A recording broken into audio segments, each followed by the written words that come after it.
Liberty and justice for all, that is what the vice chair of the Libertarian Party says about America. Breaking Through News is continuing its coverage of the Libertarian Party.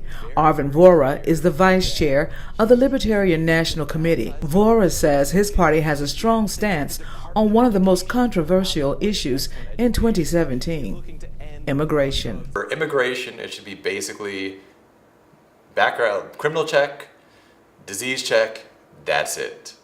Other libertarians will say there shouldn't be any checks at all. You want to come in, fine. But that goes along with an elimination of the welfare state.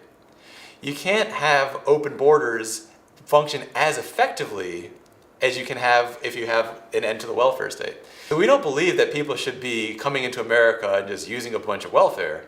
We believe that they should be allowed to come to America to create jobs, which is what many of them do. We believe in allowing immigrants to come to America to work jobs, which many do. We believe in people and inviting people to come here for America's opportunities. But Vohra is not the only libertarian who would like to see more open borders for immigrants. I met with local Libertarian Party members at a Harrisonburg restaurant. They spoke candidly about immigration in the U.S. Jim Lark is the Region 5 representative of the Libertarian National Committee in Virginia. I believe in individual liberty and personal responsibility. He is also the secretary of the Libertarian Party in Virginia. I personally believe that any peaceful person who wants to come to the United States should be allowed to do so. I think most libertarians, would probably say there probably ought to be a process by which that happens. There are some libertarians who would say there basically should not be any sort of formal process. Any peaceful person who wants to come in should be able to. I agree with the idea that any peaceful person should be able to come in. I think it's probably wise that that person comes in the front door as opposed to coming in through the basement. But libertarians differ on exactly how that should be done. But I don't feel I have the right to keep some person who wants to come here, basically work to provide for his or her family. I don't think I have any right to stop them. One of the strangest and most horrific and pointlessly stupid laws that exists is the restrictions on H-1 immigration. Vohra says H-1 immigrants are usually highly skilled people. According to Vohra, they are immigrants who are experts in their field, such as medicine, computer science, and engineering. They also have a very low crime rate, if any at all. The fact that those people are being restricted doesn't make any sense. It's not good for America because we're keeping out the most valuable commodity in the world, that's skilled labor. I mean, if you think about an iPad, what is an iPad? It's 15 cents of plastic and metal and a few $100s, or depending on how you look at it, a few $1 million worth of human innovation and engineering and all that. That's what we need to bring into America.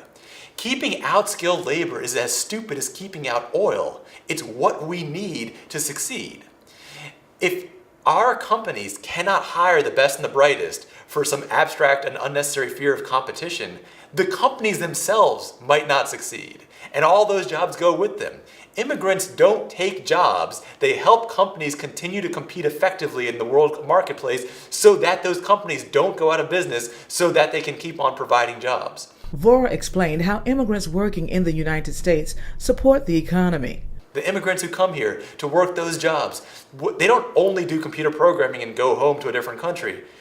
They do computer programming, then they go to a restaurant, they go to a grocery store, they go buy food, they go buy clothing. They support American businesses.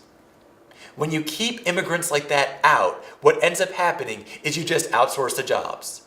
Those jobs are still going to people from other countries, but now those people are spending money in their own country. And that is a bad economic plan. He says he knows exactly what America needs to do to operate effectively.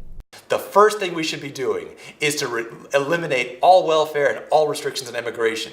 And the most obvious part of that is to eliminate the H-1 cap. It doesn't make any sense. It is the worst possible policy. It is keeping the most valuable resource in the world, which is human genius, out of America. And that is something that we absolutely stand against. Elaine Rackley for Breaking Through News.